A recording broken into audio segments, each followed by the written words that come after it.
तो चलिए आज इतिहास के एक ऐसे आक्रमण की बात करते हैं जिसने भारतीय उपमहाद्वीप की कहानी को हमेशा के लिए बदल दिया।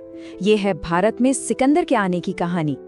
जरा सोचिए, एक ऐसा इंसान, एक ऐसा विजेता जो लगभग पूरी दुनिया जीत चुका हो, उसे आखिर क्या रोक सकता है? जिसने पारस जैसे बड़े बड़े साम्राज्यों को धूल चटा दी, वो भारत में आकर क्यों रुक गया? जवाब उतना आसान नहीं है जितना लगता है। चलिए सिकंदर के आने से ठीक पहले के भारत की एक तस्वीर देखते हैं। एक ऐसी जमीन जहां दौलत की कोई कमी नहीं थी, बेशुमार थी, लेकिन एकता वो दूर दूर तक नहीं थी। उत्तर पश्चिम भारत उस वक्त छोटे छोटे आपस में लड़ते झगड़ते राजाओं में बटा हुआ था। दौलत की बात करें तो ये आंकड़ा देखिए, 360 टैलेंट। सुनने में शायद ये सिर्फ एक नंबर लगे है ना, लेकिन ये उस बेहिसाब दौलत का सबूत है जिसके किस्से दुनिया भर में मशहूर थे।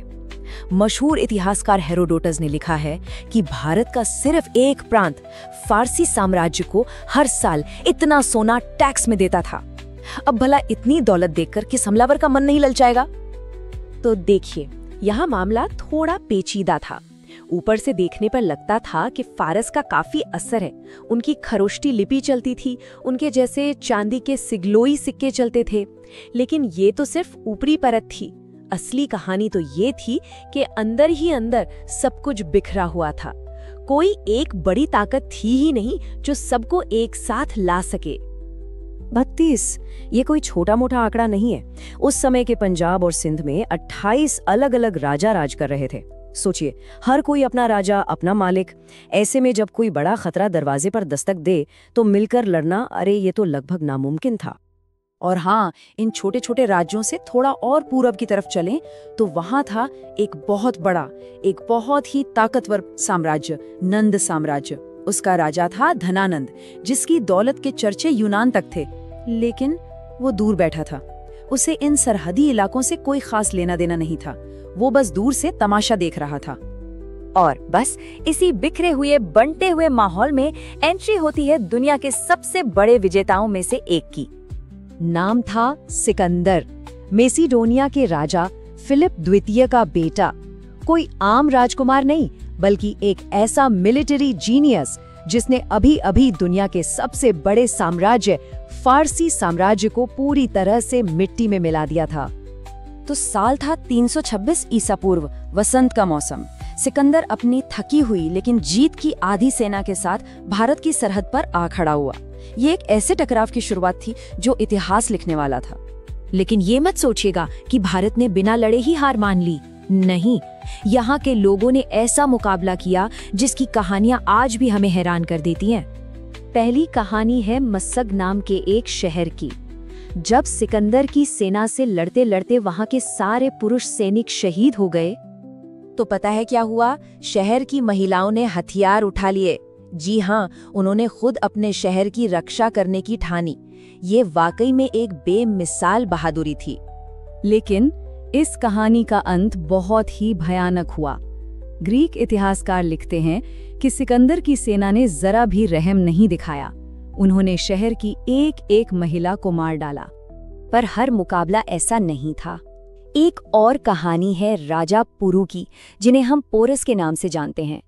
झेलम और चनाब नदियों के बीच के इलाके के ये राजा एक अलग ही मिट्टी के बने थे। झेलम के किनारे लड़ाई हुई, बहुत जबरदस्त लड़ाई। और हाँ, पोरस ये जंग हार गए, लेकिन उनकी दिलेरी, उनकी बहादुरी देखकर सिकंदर जैसा विजेता भी दंग रह गया। उसने अपने दुश्मन में भी एक योद्धा का सम्मान किया। पता है सिकंदर ने क्या किया? उसने ना सिर्फ पोरस का राजपाट लौटाया, बल्कि उन्हें और भी जमीन दी और अपना दोस्त बना लिया। इससे पता चलता है कि सिकंदर को एक काबिल दुश्मन की कितनी कद्र थी। तो पोरस को हराने के बाद सिकंदर का रास्ता साफ था।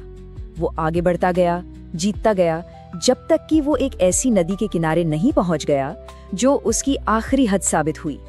और सबसे दिलचस्प बात, ये हद किसी दुश्मन ने नहीं बनाई थी। तो देखिए, सिकंदर भारत में लगभग 2 साल रहा, लड़ाइयां लड़ी, जीते भी हासिल की। लेकिन फिर 325 ईसा पूर्व में अचानक उसने फैसला किया, बस अब वापस चलना है। सवाल वही है, आखिर ऐसा हुआ क्या? वो जगह थी ब्यास नदी, बस यहीं तक। यहीं पे आकर दुनिया जीतने का सिकंदर का सपना हमेशा के लिए रुक गया। तो वापस आते हैं हमारे पहले सवाल पर, आखिर उसे रोका किसने? पोरस जैसे बहादुर राजा भी नहीं रोक पाए, नंद साम्राज्य की विशाल सेना का डर भी नहीं रोक पाया, तो फिर वो क्या चीज थी? जवाब हैरान करने वाला है। उसे रोका उसकी अपनी ही सेना ने। जी हाँ, उसके अपने सैनिक। जरा सोचिए, सालों से घर से दूर लड़ते लड़ते वो बुरी तरह थक चुके थे, पस्त हो चुके थे। उन्होंने साफ कह दिया, बस अब और नहीं। दुनिया के सबसे बड़े विजेता को उसकी अपनी सेना के हौसले ने हरा दिया। तो सिकंदर वापस लौट गया, लेकिन उसका ये अधूरा सा सफर भी अपने पीछे ऐसे निशान छोड़ गया जिनका असर आने वाली सदियों तक महसूस किया गया। तो क्या क्या बदला? खैर, कुछ नए यूनानी शहर बसे, जैसे निकैया और बुकेफाला। व्यापार के नए रास्ते खुले, यहाँ तक कि भारतीय राजा भी यूनानी स्टाइल के उलूक सिक्के ढालने लगे।